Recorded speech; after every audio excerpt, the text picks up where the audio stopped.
उल्हासनगर येथील मोठी धक्कादायक बातमी आहे। उल्हासनगर महापालिकेमध्ये पुन्हा एकदा फाईल चोरीची घटना घडली आहे। अशीच घटना काही दिवसांपूर्वी घडली होती आणि पुन्हा एकदा बांधकाम विभागाच्या 3 फाईली गायब झाल्या आहेत। त्यामुळे आता एकच खळबळ माजली, फाईली घेतल्या कोणी, या संदर्भात माजी नगरसेवकांचे काय आरोप आहेत बघूया आपण। विडंबना है, कल तक जो ये महापौर थी इनकी पत्नी और कल तक ये उप महापौर थे जीवन इदनानी साहब, आज एक सिपाही का काम कर रहे थे। यहाँ आए, उन्होंने एक क्लर्क्स को अपनी धौंस दिखाते हुए 3 फाइल ले गए। मुझे जैसे ही जानकारी मिली तो मुझे अपनी दिनों की बात याद आ गई कि किस तरह से मेरे ऊपर इस बंदे ने कार्रवाई की थी।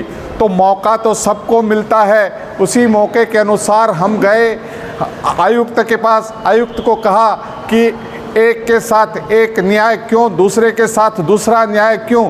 तो मैंने कहा कि आपका निर्णय बड़ा सॉफ्ट है और आप सौम्य निर्णय ले रहे हैं, तुरंत FIR करनी चाहिए। लेकिन कमिश्नर ने कहा मैं उस क्लार्क के ऊपर भी नोटिस निकालूंगा और जीवन इदनानी महोदय के ऊपर भी नोटिस निकालूंगा और उसमें ये ज़रूर लिखूंगा कि आप यह फाइल क्यों ले गए, और आप फाइल ले गए तो उसका कारण बताइए आप क्यों ले गए।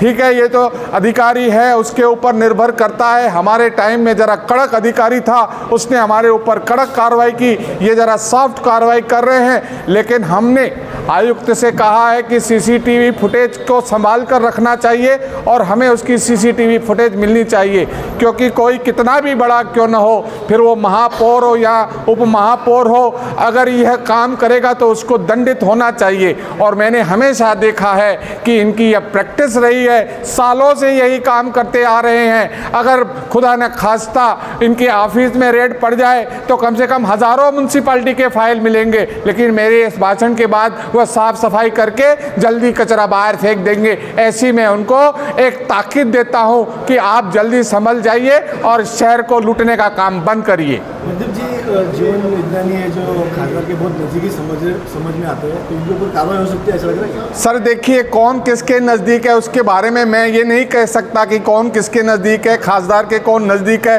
कार्रवाई होगी नहीं होगी। लेकिन खुली आंखों से पत्रकार जो चौथा स्तंभ है वो देख रहा है कि उन्होंने जो गैर कानूनी काम किया है, उसके बाद भी अगर वो बच जाते हैं तो ये चौथे स्तंभ के ऊपर बहुत बड़ा प्रश्न चिन्ह होगा। आपके बारे में वो उस टाइम वो समय में प्रोटेक्शन वीडियोस और CCTV सामने आई थी और FIR भी दर्ज हुई थी, बारे में क्यों नहीं हो रहा था? उस वक्त श्रीमान खुद यहाँ पर उप महापौर थे और उन्होंने अपनी ताकत का इस्तेमाल किया और मेरे जैसे एक गरीब सहमे हुए बंदे के ऊपर उन्होंने कार्रवाई की। मौका उनको मिल गया, उन्होंने मौका मार लिया। अब हम प्रयास कर रहे हैं, लड़ाई लड़ेंगे। ऐसा था कि हमारे पैनल 17 नंबर के 2 प्रवेश द्वार के फाइल थे जो आज PW डिपार्टमेंट से जीवन इदनानी उप महापौर वो उठा के चले गए थे।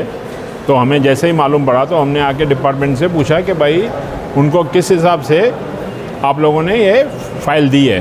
तो उन्होंने बोला वो दम दाटी दे के हमसे फ़ाइल लेके गया है। तो फिर हमने सिटी इंजीनियर साहब से बात की कि भाई ये ऐसा क्या हो रहा है। तो बाद में उन्होंने उनको फ़ोन करके बोला कि मेरे को आधे घंटे के अंदर फ़ाइल चाहिए, नहीं तो हम लोग कानूनी कार्रवाई करेंगे।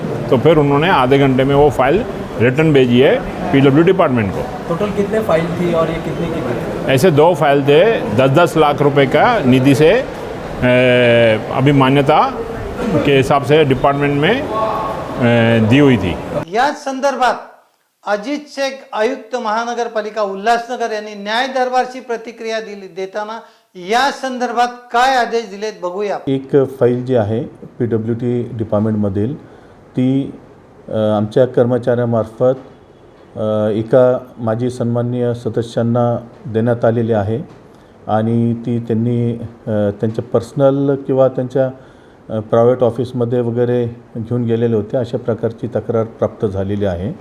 त्यानुसार मी आमचे जे संबंधित अधिकारी आहेत त्यांना ह्या गोष्टीचं पूर्ण चौकशी करण्याची आणि संबंधितांना नोटिसेस काढण्याच्या मी सूचना दिलेल्या आहेत। त्यांचे खुलासे मागविलेले आहेत, तशा प्रकारचे नोटिसेससुद्धा आम्ही संबंधितांना दिलेले आहेत आणि हा संपूर्ण खुलासा प्राप्त झाल्यानंतरच याबाबत योग्य ते कॉमेंट करणं शक्य होईल. सर यापूर्वी सुद्धा एका निश्चितपणे त्यांचे खुलासे प्राप्त झाल्यानंतर त्यामध्ये जे दोषी असतील त्यांच्यावरती निश्चितपणे कारवाई केली जाते. CCTVमध्ये तशा प्रकारची म्हणजे ती फाईल घेऊन जाण्याबाबतचं घटना रेकॉर्ड झालेली आहे आणि ते संबंधित संपूर्ण जी घटना आहे ती त्याचं स्टडी करून त्याचं ॲनालिसिस करून माझ्याकडं अहवाल सबमिट करावा अशा प्रकारचे मी सिस्टम ॲनालिस्ट आणि आमच्या संबंधित अधिकाऱ्यांना सूचना दिलेल्या आहेत.